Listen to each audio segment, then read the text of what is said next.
Well, hello, hello, hello. Um, this is a Lagniappe edition of the Independent Thinker podcast. Hello, welcome. Um, Breaking news. This happened approximately about 10 to 15 minutes ago that President Joseph Robinette Biden will not be seeking re-election, and immediately following that, more breaking news came up. But with that being said, allow me to kind of read his letter that he sent out. If you haven't read it or seen it, allow me to read it to you. My fellow Americans, over the past 3.5 years, we have made great progress as a nation. Today, America has the strongest economy in the world. We've made historic investments in rebuilding our nation, in lowering prescription drug costs for seniors, and in expanding affordable health care to a record number of Americans. We've provided critical, needed care to 1 million veterans exposed to toxic substances, passed the first gun safety law in 30 years, appointed the first African American woman to the Supreme Court, and passed the most significant climate legislation in the history of the world. America has never been better positioned to lead than we are today. I know none of this could have been done without you, the American people. Together, we overcame a once in a century pandemic and the worst economic crisis since the Great Depression. We've protected and preserved our democracy, and we've revitalized and strengthened our alliances around the world. It has been the greatest honor of my life to serve as your president. And while it has been my intention to seek reelection, I believe it is the best interest of my party and the country for me to stand down and to focus solely on fulfilling my duties as president for the remaining of my term. I will seek I will speak to the nation later this week in more detail about my decision. For now, let me express my deepest gratitude to all those who have worked so hard to see me reelected. I want to thank Vice President Kamala Harris for being an extraordinary partner in all this work. And let me express my heartfelt appreciation to the American people for the faith and trust you have placed in me. I believe today what I always have, that there is nothing America can't do when we do it together. We have we just have to remember, excuse me, we are the United States of America. Signed, Joseph R. Biden. And about 5 to 8 minutes later, um, another set of breaking news came out um, that um, he will endorse Kamala Harris to be the presidential candidate for the Democratic ticket. Now, all this has to happen within 2 weeks in regards of the DNC convention. Um, he has basically all the delegates minus 10 to 15. Um, and to be a viable threat, you must have at least 300 delegates based upon the rules and procedures um, through the democratic process, specifically on the Democratic side itself. Um, so these delegates aren't bound directly, if you will, to Joseph Biden, President Biden, if you will. Um, with that being said, a couple things that's on the top of my mind, actually a few than a couple. Number one, um, whether you dislike President Biden, whether you like him, whether you believe in him or you don't, um, whether you're Democrat or Republican, he has done quite a bit for America. The CHIPS and Science Act, the expansion of affordable health care for millions of Americans, here in our land, the infrastructure bill, capping insulin for seniors at 35%. I think sorry, $35. Excuse me. Just to name a few, the gun reform legislation. He also had, keyword had, the um, an opportunity which was negotiated on good in good faith between Democrats and Republicans for probably the toughest border security ever. I didn't necessarily agree with that particular piece of legislation, but it was agreed upon by both sides. It was negotiated in good faith. And then Donald J. Trump called a few people and said, cut it off because this is my opportunity to pound, if you will, on President Biden on the border. And it was dead in the water thereafter. So he has done quite a bit good for America, as well as bring back manufacturing jobs. Job numbers in regards of opportunities have increased. Unemployment has decreased, both as a nation as well as for African Americans itself. He has increased funding for HBCUs. You can see my hat here, Alabama A&M University, the greatest HBCU in the land. Um, he has done quite a bit. You don't have to like him, or you can like him, but he has done quite a bit that was good for America and its citizens. That's number one. Number two, the Democrats must be able to understand one thing. As someone who is a registered independent voter, and if I ever ran for office, I would caucus with the Democrats for obvious reasons. The Democrats better not bypass Kamala Harris. It would literally be a almost a death sentence, if you will, for the Democratic Party. Now, I'm not going to go ahead and speculate and go into innuendos in regards of what the reports are saying that Nancy Pelosi is saying out there that Kamala Harris needs to um, um, go about um, proving herself. And she's not sold on Kamala Harris being on the presidential nominee. I'm not going to speculate on that concept. I'm not going to provide analysis on this concept, but I'm letting you know the Democratic Party, if you specifically decide not to have Kamala Harris be the nominee, even though President Biden endorses her, even though she is second in line to the presidency, the Democratic Party as a whole will not be able to recover for years to come, decades to come. So be very careful, Democratic Party and the DNC, on how you deal with this. Number three, Kamala Harris is going to be your Democratic nominee for president of the United States.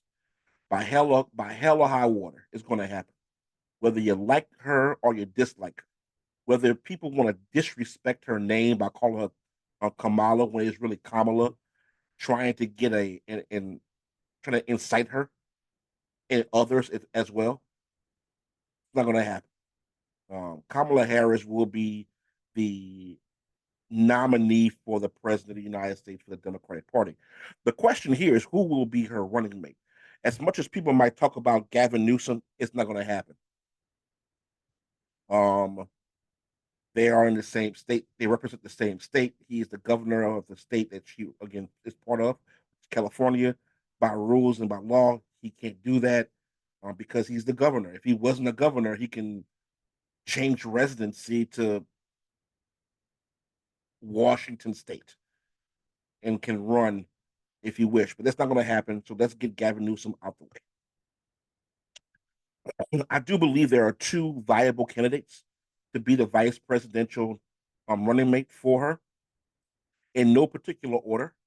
Um, Wes Moore the governor of Maryland, and Gretchen Whitmer, the governor of Michigan. In my humble opinion, um, as a political scientist, as someone who studied politics, who is a politics geek and nerd, if you will, I truly believe in my heart of hearts the ticket at the DNC convention, which will be pretty historic in the next couple of weeks, will be a ticket of Harris Whitmer.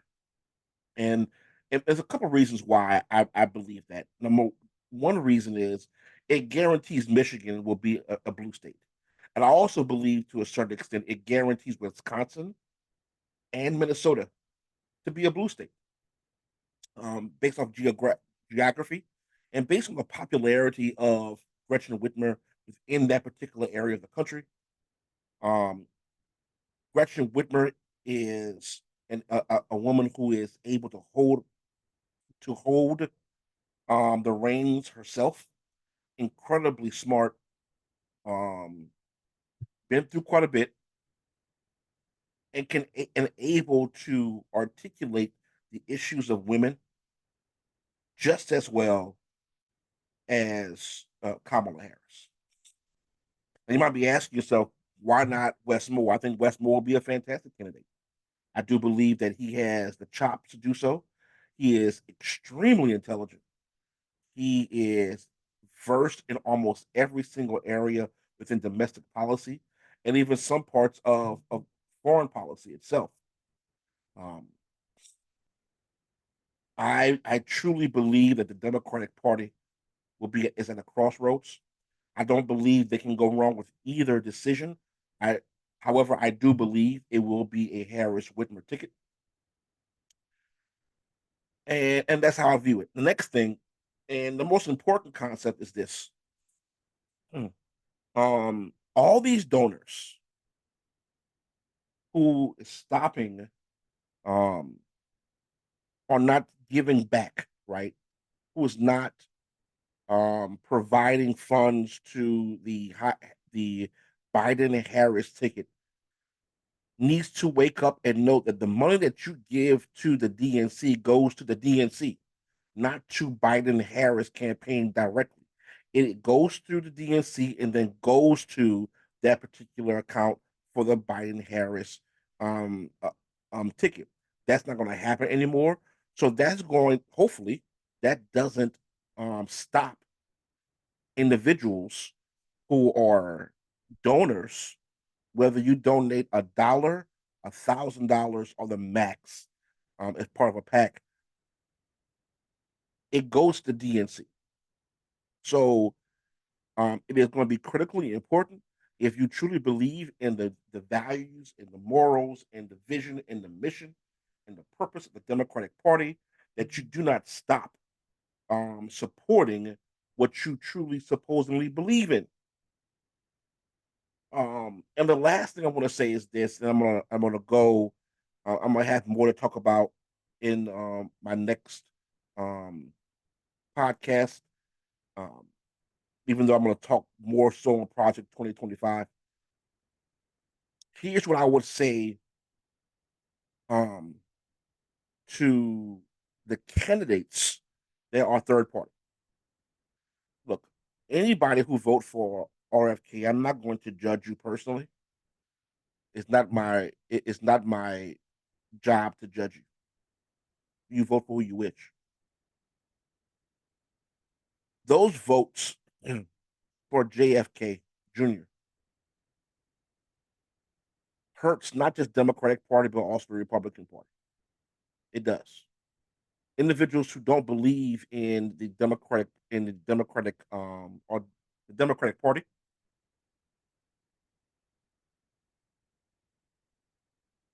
and those who are on the fence with Trump, especially now that you have JD Vance as your vice presidential running mate. You are ciphering votes from both sides. So let's say that call it a wash, right? Those individuals who are literally and seriously contemplating on voting for either Jill Stein or for Cornel West, especially for those who could vote for Cornel West, since he's not going to be on every ballot in regards of state ballots due to the party affiliation he's a part of. Or voting for libertarians, the Libertarian Party. I want to be clear about something. When you vote for them, you're literally ciphering votes more so towards away from Democratic Party than you are the Republican Party outside of the Libertarian ticket. You vote for who you desire. That's fine. But note that the commentary from other individuals from CNN, from MSNBC, from CBS, from ABC, PBS, talking about Project 2025 and the long term ramifications of it will be dire and will be on your shoulders for that. I'm gonna go much more in depth in my original podcast, which will come out soon, regarding the existential threat of not necessarily um, um, Donald Trump or JD Vance, but the existential threat that Project 2025 holds. You vote for those particular candidates that ciphers votes away from the Democratic Party, you are now leading into the the possibility of Project 2025 becoming a reality. So, with that being said, breaking news concepts in which, again, President Joe Biden withdraws from the 2024 race. He endorses Kamala Harris, his vice president. And at the convention in a couple of weeks will be very new territory. It's going to be a lot of much watched TV as to what happens. And I do believe, again, um, Kamala Harris will um, get more endorsements, as well as will be the Democratic nominee. And I do believe of the viable candidates there are to be her running mate for vice president. I think the top two will be Gretchen Whitmer and um, Wes Moore. And I think eventually it will be a Kamala Harris, Gretchen Whitmer ticket for the Democratic Party. I'll have more information about this later on. I will talk about this later. Please be on the lookout for Project 2025 um, podcast that I'm going to have and go in depth into what is Project 2025 and go into each chapter and go from there. So I hope you enjoy this breaking news Lagniappe edition of the Independent Podcaster podcast, and be on the lookout. All right, thank you very much. And remember to go out to vote. Vote via your conscience. Um, really study your candidates, not just for president, but for the House, for the Senate, for in your state races and in your local races. Study the candidates, study the constitutional amendments that will be on the ticket accordingly, and being an informed voter. Right. Thank you all. Blessings. Peace.